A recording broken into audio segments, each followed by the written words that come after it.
Hi friends देखो आज तुम्हारे जন্য हेवी सुंदर ब्लग নিয়ে চলে এসেছি। আজই আমার মা বাবার অ্যানিভার্সারি। আমরা তোমাদের বললামই তো তোমাদের একটা বিকেলে সুন্দর ব্লগ আসতে চলেছে। তো এই ব্লগটা এখানটায় এর জন্যই তো আজকে আমার মা বাবার অ্যানিভার্সারি। তো আমার মা সাজে না, ওর জন্য ওটা জোর জবরদস্তি আমার দিদি আর আমার বোন মিলে সাজাচ্ছে। দেখো সাজিয়ে দিচ্ছে, প্রথমে বল খোপা করে দিচ্ছে আর ওই যে আমার বাবা রেডি ওখানটা বসে আছে। আসছিলই না, আমরা জোর জবরদস্তি নিয়ে আসলাম।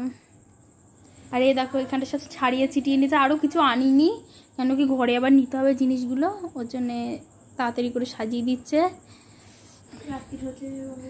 হ্যাঁ, তো আমার মা বাবার 15 বছর হয়ে গেছে বিয়ের। তো আমরা তো আগে একবারই করেছিলাম, তখন মানে হচ্ছে ওরমভাবে করিনি, মানে সিম্পল টাইপের এমনি উইশ করেছিলাম ওরম টাইপের, এরম করিনি। তো এখন ভাবলাম একটুখানি করি, আগের বার করতে পেরেছিলাম না, ভুলে গেছিলাম। তো তোমাদের জন্য সারপ্রাইজ প্ল্যান আসতে চলেছে, তো পরে আবার দেখা হচ্ছে। বাই।